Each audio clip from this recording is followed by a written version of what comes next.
those laws, or whether to reform them or even to revoke them. Well, as my honourable friend knows, the regulations he's referring to don't replace or remove powers for the executive. I do want to remind him they were introduced and approved by this House via an amendment to the EF Act, and done so following a 3-year absence of devolution. We have delivered regulations that came into force on the 31st of March, as we were required to do. Parliament has now approved the regulations, and they remain as the law on access to abortion services. Abortion remains a devolved issue, and the Northern Ireland Assembly can legislate on or amend the regulations going forward, so long as it does so in a way that remains compliant with the CEDAW recommendations and convention rights. You're on, Mayor. Number 24, sir. Thank you, Mr. Speaker. The Government, despite the challenges of the pandemic, has continued to progress work where possible to implement our commitments.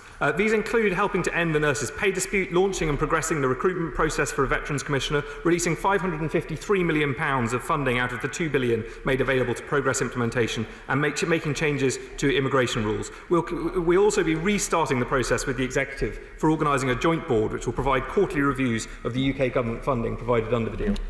I'm grateful for that answer.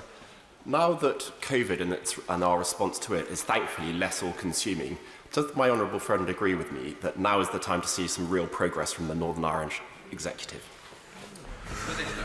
Well, absolutely, I agree with my honourable friend, but I think we should recognise the manner in which the Executive has worked collaboratively to tackle the immediate crisis, including the way the First and Deputy First Minister have demonstrated leadership and the ability to put their differences aside, working together to protect the public. The Government and Northern Ireland Executive has set out our complete commitment to ensuring the NDNA deal is implemented in full, and one aspect of that which we would welcome rapid progress on, as my Secretary of State said earlier, is on the Independent Fiscal Council.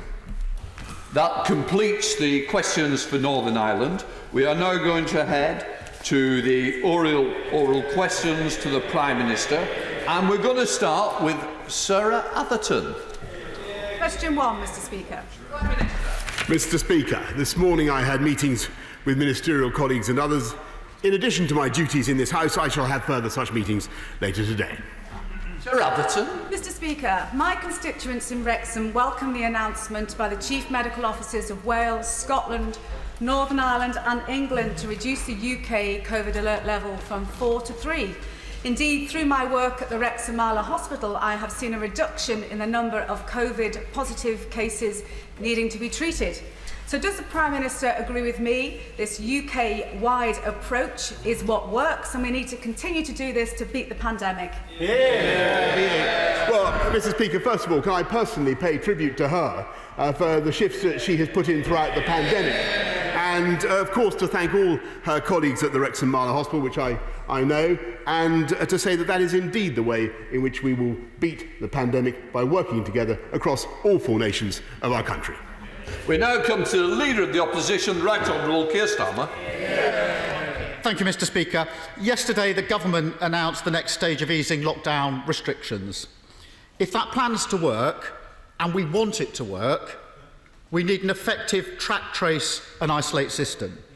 The Prime Minister promised a world-beating system would be in place by the 1st of June. The latest figures from yesterday's press conference hosted by the Prime Minister showed that 33,000 people are estimated to have COVID-19 in England. The latest track, trace and isolate figures show that just over 10,000 people with COVID-19 were reached and asked to provide contact details. I do recognise the hard work that's gone into this, but if 2/3 of those with COVID-19 are not being reached and asked to provide contact details, there's a big problem, isn't there? On the contrary, Mr. Speaker, I think that the Right Honourable Gentleman has been stunned by the success of the test and trace operation, and contrary to his prognostications of gloom, it has got up and running, I think, much faster than the doubters expected. And they are getting it done. Dido Harding and her team have recruited 25,000 people, and so far they have identified and contacted 87,000 people who have voluntarily agreed to self-isolate to stop the disease from spreading. Now, I don't think he would have predicted that a few weeks ago, and I think he should pay tribute now to Dido and her team for what they're doing. Mr. Speaker, the Prime Minister just hasn't addressed the question I put to him. I wasn't asking about those that have gone into the system, the 10,000, or who's been contacted. I was asking about the two-thirds of those with COVID-19, of the 33,000 who weren't reached. This is a big gap, and the Prime Minister risks making the mistakes he made at the beginning of the pandemic, brushing aside challenge, dashing forward, not estimating properly the risks. If two-thirds of those with COVID-19 are not being contacted, that is a big problem. Because if we don't get track, trace and isolate properly running, we can't open the economy, we can't prevent infection disease, spreading. So let me ask a question in a different way. What's the government's strategy for closing the gap between the number of people with COVID-19 and those going into the system? Not what happens to those that go into the system. Speaker, I hesitate to accuse the right honourable gentleman of obscurantism. He's misleading on the key point. The number of people with COVID, of course, is an estimate in this country, Mr. Speaker. He's inadvertently misleading. Prime Minister, one of us is going to have to give way. It'll have to be you. Prime Minister, obviously nobody misleads, and no honourable member ever would, whichever side they're from. Prime Minister. He's inadvertently, I think, giving a false impression of what Test and Trace is doing. The 33,000 cases in the country is, of course, an estimate. What NHS Test and Trace is doing is contacting the vast majority of those who test positive and their own contacts and getting them to self-isolate. And it is a formidable achievement, Mr. Speaker. And yesterday, the right honourable gentleman was kind enough actually to say that he supported our policy and supported our programme. I seem to remember him saying that loud and clear yesterday. Today, and as I say, I understand the constraints of the profession in which he used to work. I know how it works. Yesterday and today, he seems to be yo-yoing back into a position of opposition. Which is it? Is he supporting what we're doing, or is he against it? Mr. Speaker, the figures I gave that the Prime Minister says are inadvertently misleading are the slide at his press conference yesterday and the slide at the government's press conference last week, the latest figures. They're the two figures. Mr. Speaker, I do support the next stage of the operation, but the Prime Minister is wrong to reject challenge. 65,000 people have lost their lives because of COVID-19. The Prime Minister should welcome challenge that could save lives rather than complaining about it. Another risk to this plan is if local councils don't have the powers and resources to implement local lockdowns. There's a report today that 8 out of 10 councils face bankruptcy or cutting services. Many of those are in the North East and Midlands, whereas the Prime Minister knows the worst affected areas for COVID-19. And the real concern amongst council leaders is that they don't have the powers or guidance to implement lockdowns quickly if needed. The Conservative leader of Oxfordshire Council said, "I'd be interested for central government to confirm what is meant by local lockdown, including clear guidance as to those powers and what's expected of us." Can the Prime Minister tell us when local authorities will get the guidance that they need?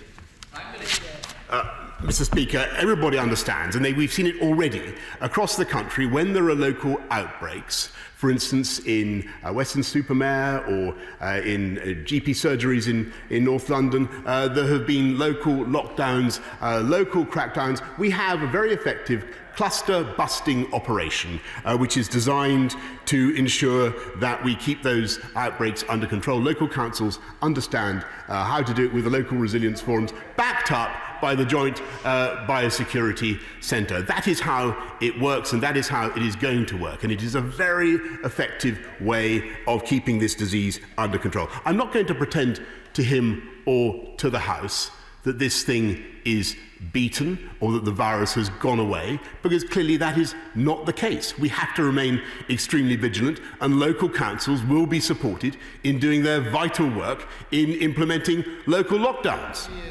Starmar. Thank you, Mr. Speaker. Can I now turn to the app? This really matters because unless someone with COVID-19 can name and identify everybody they've been in contact with, the app is the only way of tracing unknown contacts. The Honourable Member for Hove made precisely that point yesterday. He gave the example of how on earth do you trace everyone in close contact at a seafront or in a park without an app. Up until last week, the government maintained that the app was critical, another of their slides. But at the weekend, the Health Secretary downplayed the app, saying it was only ever additional support. So which is it? Critical or not? Mr. Speaker, I wonder whether the right honourable gentleman can name a single country in the world that has a functional contact tracing app, because there isn't one. What we have, and I think what has, I'm afraid, left the opposition slightly floundering, is a very successful test and trace, NHS test and trace operation, which yesterday they supported. Yesterday they said it was good enough for this country to go forward with step 3 of our plan. Today they're yo-yoing back again and saying that it's not good enough. I think they need to make up their mind. I think they need to get behind NHS test and trace and support it and take the country forward together. Germany. App working 15th June. 12 million downloads. 12 million downloads. Mr. Speaker, I checked that overnight. 12 million is way beyond. The Health Secretary said we'd have the app by mid-May, presumably on advice. The Prime Minister said we'd have it by the 1st of June. Now the government ministers say it won't be ready until the winter. We spent 12 million on this. Other countries are ahead of us. When are we going to have a working app? Mr. Speaker, I'm afraid he's completely wrong, because no country in the world has a working contact tracing app, and we've always been clear that the app would be the icing on the cake. If we can get it to work, it would be a fine thing, but there isn't one anywhere in the world so far. What we do have is a fantastic test and trace, NHS test and trace operation that is already up and running, that is going to get better and better and will be indispensable to our future success. And I think he should support it, and I think, by the way, that he should be making much clearer that he supports our programme going forward. And since he mentions Labour councils and support for Labour councils, perhaps he might clear up the position of yesterday and so say once and for all that Labour councils should be encouraging children in their areas now to go back to school. Isn't it? We heard some warm words for him yesterday. Can he now confirm that he wants all children who can go back to school to go back to school this month? Keir Starmer. Yes, the only U-turn here was the Education Secretary on the 9th of June, who ripped up the government's plan to have children back into school before the summer break. Mr. Speaker, there's a theme to these exchanges. Last week I asked the Prime Minister about 2 claims about child poverty. He said absolute child poverty and relative child poverty have both declined under this government. On Monday, the Office of the Children's Commissioner ruled that the Prime Minister's answer was mostly false. The Prime Minister also said there are 4,000 fewer families living in poverty now than there were in 2010. On Monday, the Office of the Children's Commissioner ruled that that was simply false. He's been found out. He either dodges the question or he gives dodgy answers. Mr. Speaker, no more witnesses. I rest my case. Will the Prime Minister do the decent thing and correct the record in relation to child poverty? Well, Mr. Speaker, I'm happy to point out to my learned friend that actually there are 100,000 fewer children in absolute poverty, 500,000 children falling below thresholds of low income and material deprivation. This government, as he knows, is massively increasing universal credit, 7 billion more to help the poorest and neediest families in our country. We're getting on with it. We're taking the tough decisions, and he still can't make up his mind. Talking about child poverty, the single biggest determinant of a child's success is whether or not he or she goes to school. He still won't say whether children should go to school. I think, Mr. Speaker, it's absolutely infamous for him to come to this House one day and say he supports the programme, and then the next day not to confirm that he wants kids to go to school now. Thank you, Mr. Speaker. Seafarers, global key workers, have given us goods from food to medicine during COVID, but this is now all under threat. 400,000 mariners are stuck on board their ships due to the failure of countries agreeing crew changes. The United Kingdom is the world's leading maritime nation, and we are home to the IMO, which gives us a unique responsibility. Will my right honourable friend, the Prime Minister, agree to meet with the Chamber of Shipping to marshal the global community to help get our seafarers home and ensure that free trade continues to flow? Prime Minister. Yes, indeed, Mr. Speaker. And my honourable friend knows a great deal about the subject that whereof she now speaks, and we will remain fully committed to the welfare of all seafarers, regardless of their nationality. We ask all states to do the same, and I look forward to discussing that in person with my honourable friend. Heading to Scotland with the leader of the SNP, Ian Blackford. Ian Blackford.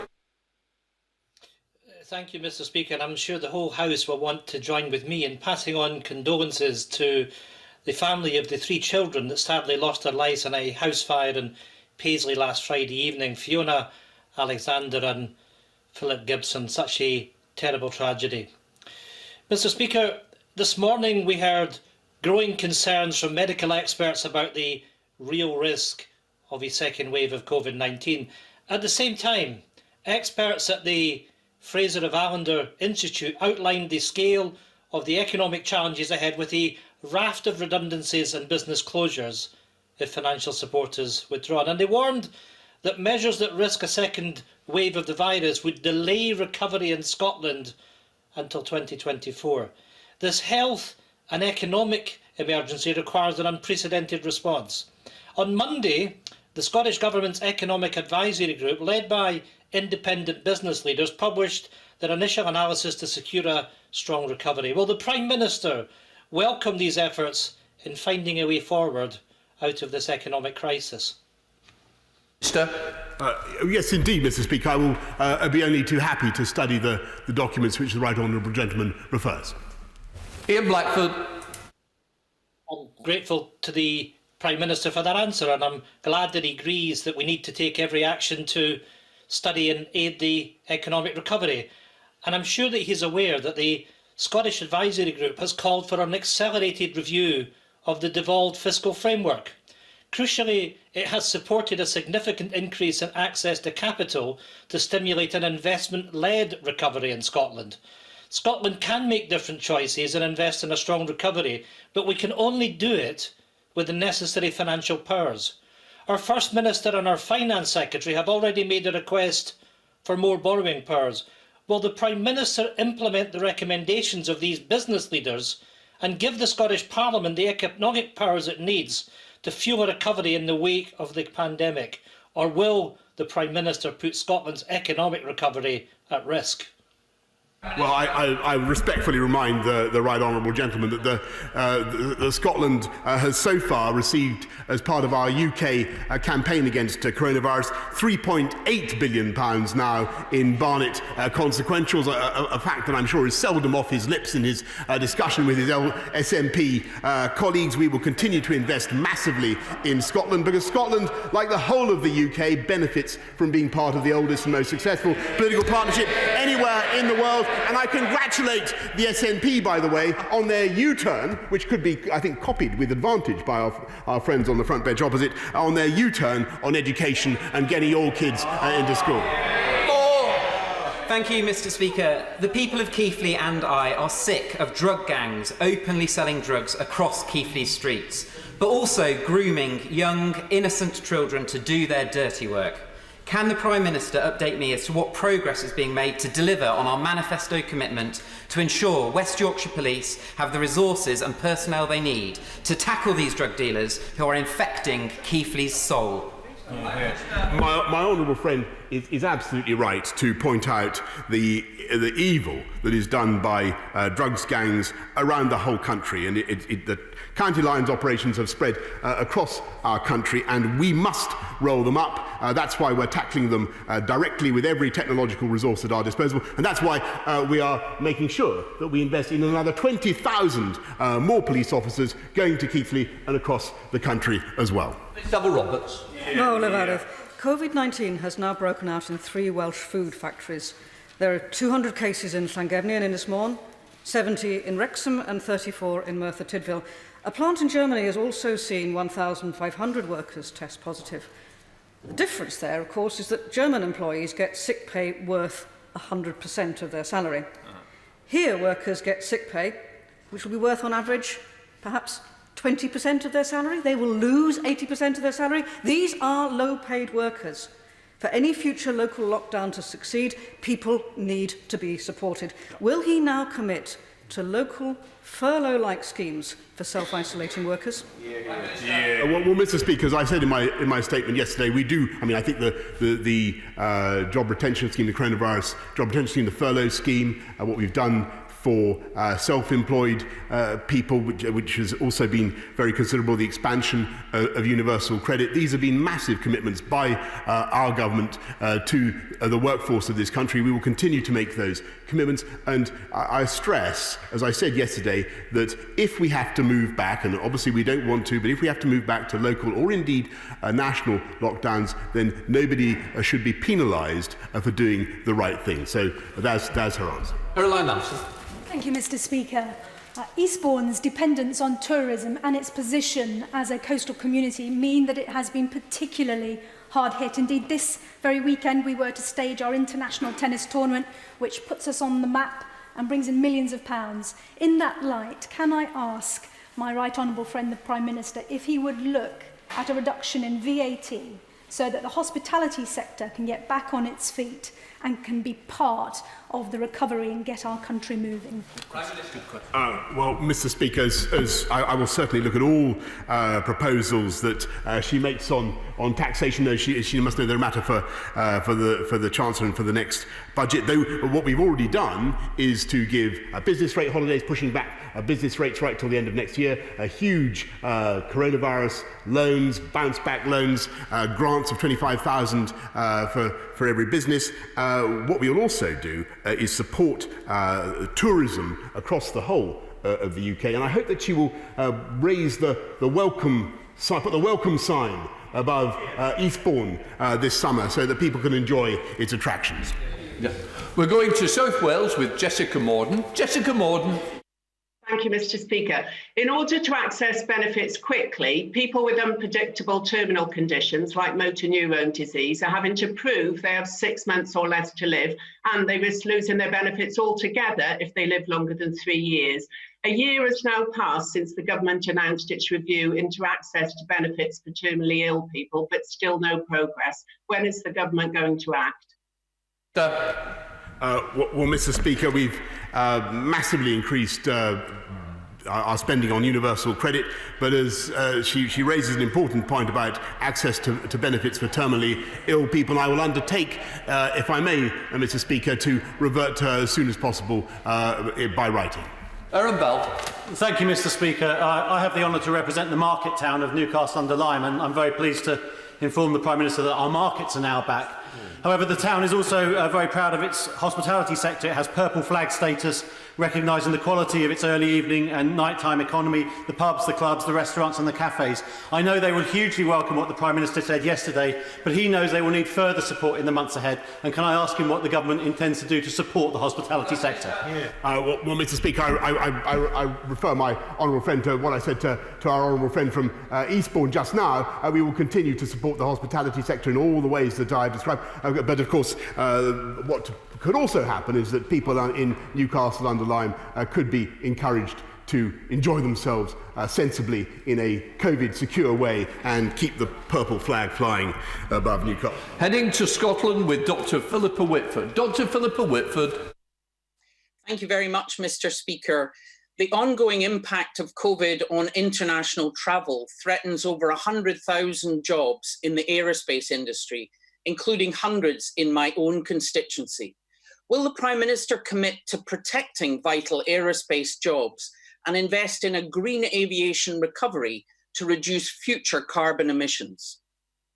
Well, actually, I think that the Honourable Lady has an extremely important point, and it's one that we're working on very intensively now in government, so that we use the opportunity of this crisis, Mr. Speaker, to bounce forwards with new low-carbon technology that will continue to drive the UK's formidable aerospace industry.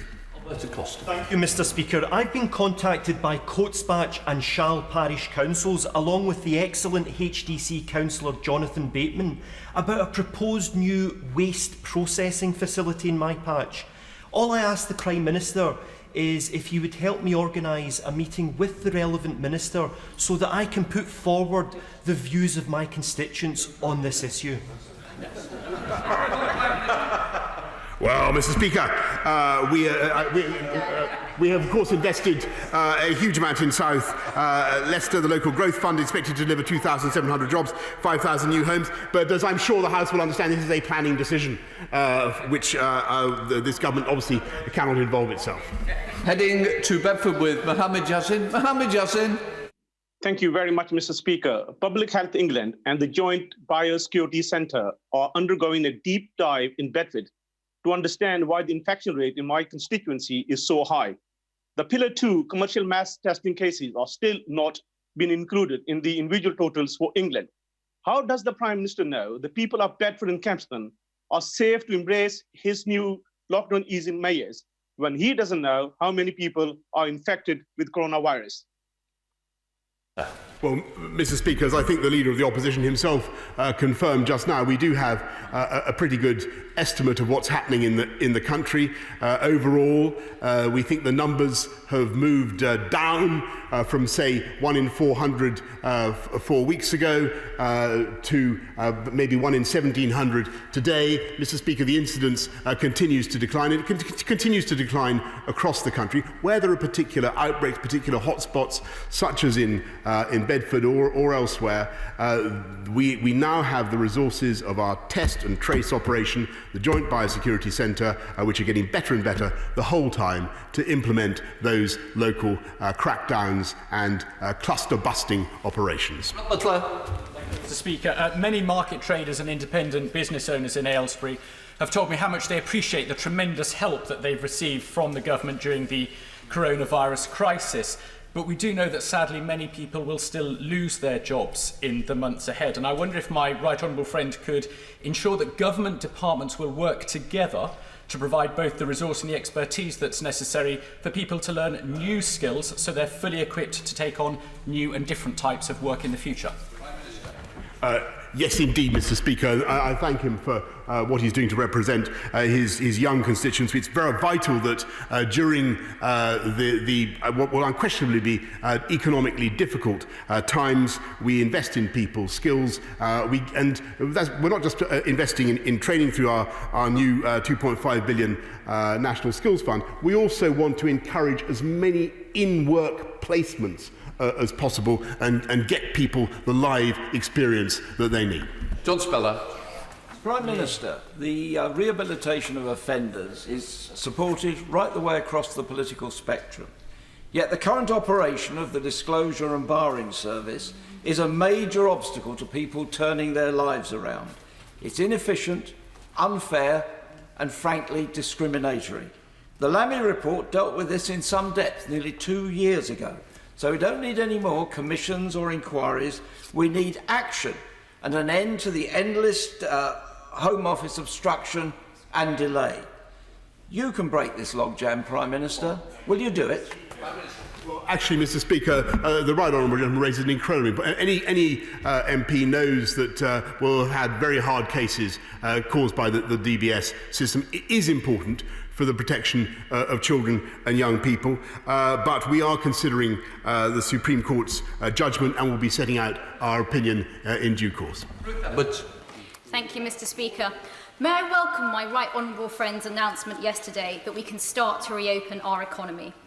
And will he join me in praising the fantastic charities and volunteers across Rushcliffe, like the West Bridgeford Community Helpers, the Cotgrave Super Kitchen, the Friary and Severday, who've worked so hard to support vulnerable people throughout the lockdown? Mr Speaker, I have absolutely no hesitation in commending and congratulating all the groups that she mentions, the Friary, the Cotgrave Super Kitchen and who is it, the Westbury? The Westbury Community Helpers. I congratulate them all. Samuel Wilson. Thank you, Mr Speaker. The Prime Minister has stated that when we leave the EU at the end of this year, Northern Ireland will still remain a full part of the United Kingdom. Yet I have in my hand a letter received by the management of the Port of Larne only this week, stating that they have to prepare to become a border control post, and 14 acres of land has been looked at for car parking or for lorry parking and for construction, and there's a sense of urgency since these proposals have to go to the EU by the end of the month. Can the Prime Minister explain how Northern Ireland can remain a full part of the United Kingdom if people coming from the rest of the UK into Northern Ireland have to pass through a border control post? And would he advise management to tear this letter up as well? Mr. Speaker, I haven't seen the letter he described, but I can tell him absolutely categorically that there will be no new customs infrastructure for the very simple reason that under the protocol it's absolutely clear in black and white that Northern Ireland is part of the customs territory of the whole of the United Kingdom and will be joining the whole of the United Kingdom in our new independent trade policy and doing free trade deals around the world. Stephen Crabb. Thank you, Mr. Speaker. Right now, across the country, there are a lot of employers speaking to their staff about redundancies ahead of the furlough scheme unwinding. And sadly, for many families, it will be a hard landing moving from furlough to benefit. So could I really encourage my right honourable friend? I know he's done a huge amount already and deserves enormous credit for it. But could I really encourage him, as he thinks about his going for growth strategy, to also consider ways to strengthen the safety net at this time? Yeah, well, I thank my right honourable friend, and he's quite right that there will be tough times ahead for people and for families. That's why we've massively increased universal credit, and we stand by, as we have throughout this crisis, to help the British people through it. Heading to South London with Janet Davey. Janet Davey. Thank you, Mr. Speaker. Mr. Speaker, I've been contacted by hundreds of my constituents on racial inequality in the UK. We had the Lamy review on the justice system. We had the race disparity audit in the workplace. We now have the independent review of the Windrush scandal. What is the Prime Minister's time frame for implementing these recommendations? Well, actually, Mr. Speaker, we're getting on with implementing a huge amount of the recommendations we've already had. I think 16 of the Lamy recommendations have been implemented. Further 17 are in progress. 2 of them were not progressing. The Home Secretary will be setting out further what we're going to do later before recess about the Windrush with Wendy Williams's report, Mr. Speaker. And we will go on with our cross-governmental commission to ensure that we stamp out racism and discrimination across this country and throughout our system of government. We take it exceptionally seriously, and I'm glad she's raised it. Thank you, Mr. Speaker. As we exit the COVID crisis, we will need essential minerals to supply the UK's steel, cement and brickworks that will help build our homes, hospitals and infrastructure of the future. Mining these here in the UK in a sustainable way is not just better for the environment, but also reduces reliance on foreign imports. Will my right honourable friend please assure the people of Blythe Valley that he and his government will do all they can to encourage investment and support jobs in this area? Absolutely, and I can certainly say to him and to people of Blythe Valley, we are going to do absolutely everything we can in the course of our infrastructure revolution to ensure that UK steel manufacturers are at the front of the queue for the great projects that we are going to construct, and we've already identified about £3.8 billion worth of opportunities at the moment. Thank you very much, Mr. Speaker. My constituent, Elizabeth Smurthwaite, contracted coronavirus in her care home and was refused admission to hospital. This government's policy of discharging patients with coronavirus into homes has led to over 16,000 deaths. Elizabeth has since sadly passed away. Last week, the Health Secretary said he accepted responsibility for these deaths in our care homes. Does the Prime Minister? Prime Minister. Of course, Mr. Speaker, this government accepts responsibility for, and I accept responsibility for everything that has happened throughout this crisis. But I will say that when you look at what happened with the discharge of patients into care homes, it was all done according to clinical decisions, as the NHS has confirmed. And actually, there was a 40% reduction between January and March in the number of people going from the NHS into care homes. terms. What we're seeing now, thankfully, is a massive reduction, thanks to the efforts of care workers and our care home action programme, to get the numbers of deaths down in care homes to the levels you'd expect to find this year. Thank you very much, Mr. Speaker. Last week, fatal conflict resumed in Ladakh on the line of actual control between India and China. What are the implications for British interests of a dispute between a Commonwealth member and the world's largest democracy on one side and a state which challenges our notion of democracy on the other? Prime Minister. I thank my honourable friend, and she's absolutely right to draw the attention of the House to a very serious and worrying situation which we are monitoring closely. And perhaps the best thing I can say to her is that we are encouraging both parties to engage in dialogue on the issues on the border and sort it out between them. Final question, Matt Rodder. Thank you, Mr. Speaker. The last few days have been very difficult for our town. I want to offer my deepest condolences to the families of those who died in the dreadful attack in Forbury Gardens on Saturday evening. It is impossible to imagine what they are going through. My thoughts are also with the injured and their families and with all those who have been affected by this terrible attack. And I would like to thank Thames Valley Police and the other emergency services for their swift and effective response and for the incredible bravery shown by officers. Will the Prime Minister ensure that the investigation now receives all the resources it needs and that our town is properly supported? We have a strong and diverse community. We can and we will get through this together. Prime Minister. Yes, indeed, Mr. Speaker, and I thank the honourable member for his question and for the way he expressed it, because I think the whole House shares his feelings of support for the police, for their acknowledges their bravery in running towards danger, and also the members of the public who themselves intervened. It was a really extraordinary moment, but it was also, of course, an appalling crime and an appalling tragedy, and we will make sure that obviously there's a case that must now be properly proceeded with, and I would just make two comments. First of all, if there are any lessons that we need to learn about the way we handle things in the future, then we will of course learn those lessons and act in this Parliament and by this government. But secondly, as I said yesterday to the House, and I think it's a common view, we will not let this kind of attack, we will not let this kind of senseless murder distract us or in any way allow us to be intimidated or to change our way of life. Order. I have a short statement to make about divisions. With the effect from today, the doors will be locked 18 minutes after the start of the division. At the present, this time can be extended if there is a queue at the time. Order. In order to allow the safe exit of honourable members participating in this item of business and the safe arrival of those participating in the next, I am now suspending the House for 3 minutes.